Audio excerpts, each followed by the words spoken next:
Hi friends, good morning. இன்றைக்கி நம்ம என்ன பண்ண போகிறோம்னு பார்த்தீங்கன்னா, அந்த வீட்டுக்கு வந்து 1 மாதம் ஆயிடுச்சு. அதனால் வந்து கொஞ்சம் க்ளீனிங் பண்ணலான்னு இருக்கு. நேற்று தான் வந்து மற்ற ரூம்ஸ்லாம் க்ளீன் பண்ணிட்டேன். இன்னைக்கு வந்து இதை மட்டும் தனியாக எடுத்து வச்சு ஸோ அதனால் என்ன பண்ண போகிறோம், இதெல்லாம் க்ளீன் பண்ணுவேன். மேலே ஏறி க்ளீன் பண்ணணும். சரிங்களா? இப்போ என்ன வச்சு க்ளீன் பண்ண போகிறேன்னா, சோப்பு வாட்டர் தான் வச்சு க்ளீன் பண்ண போகிறேன். இரும்பு நார் எடுத்துருக்கேன். இரும்பு நார் எடுத்து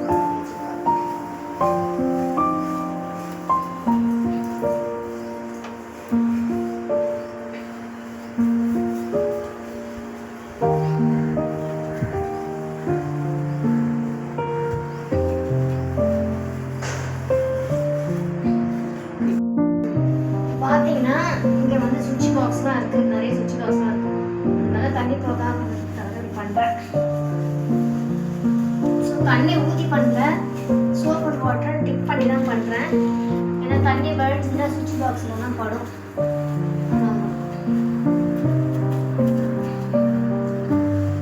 தேய்ச்சாச்சு.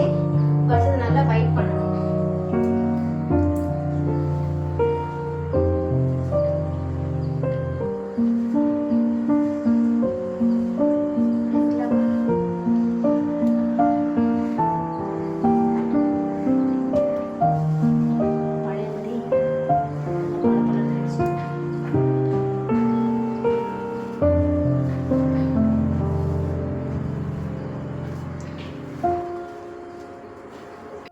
மேலே தொடச்சிட்டோம்.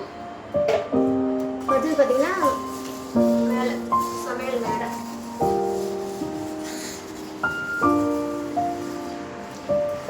இது வந்து சமையல் மேடை பார்த்தீங்கன்னா 2 நாளைக்கு ஒரு தடவை தொடச்சிடுவேன். ஏன்னா சமைக்கணும் இல்லையா, அதனால வந்து நிறைய எண்ணெய்லாம் எல்லாமே சேர்ந்தோம். ஸோ அது இது வந்து பார்த்தீங்கன்னா 2 நாளைக்கு ஒரு தடவை க்ளீன் பண்ணிட்டே இருக்கணும். இது மட்டும் பார்த்தீங்கன்னா ஆயிடுச்சு. ஆக்சுவலாக பார்த்தீங்கன்னா முன்னாடியே பண்ணணும்.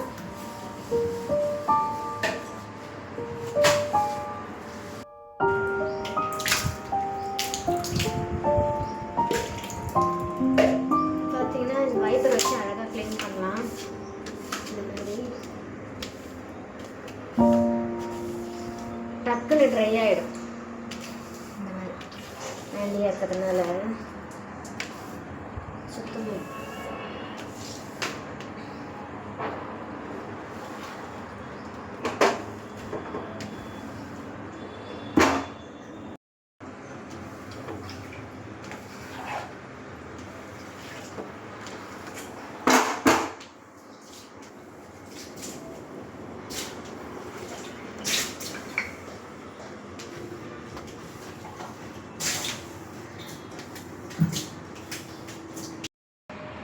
பாருங்கள்.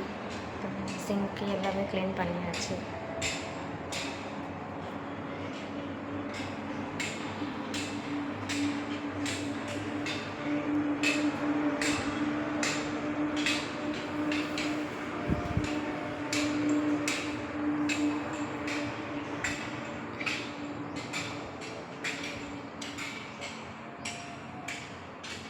இன்றைக்கி கிச்சன் க்ளீனிங் நல்லபடியாக முடிஞ்சது. இப்போ வீட்டுக்கு வந்த புதுசில் எப்படி தான் அது மாதிரி இருக்குது. ஸோ இதே மாதிரி நெக்ஸ்ட் ஒரு ஆட்டிடியூடில் நான் சந்திக்கிறேன். பாய்.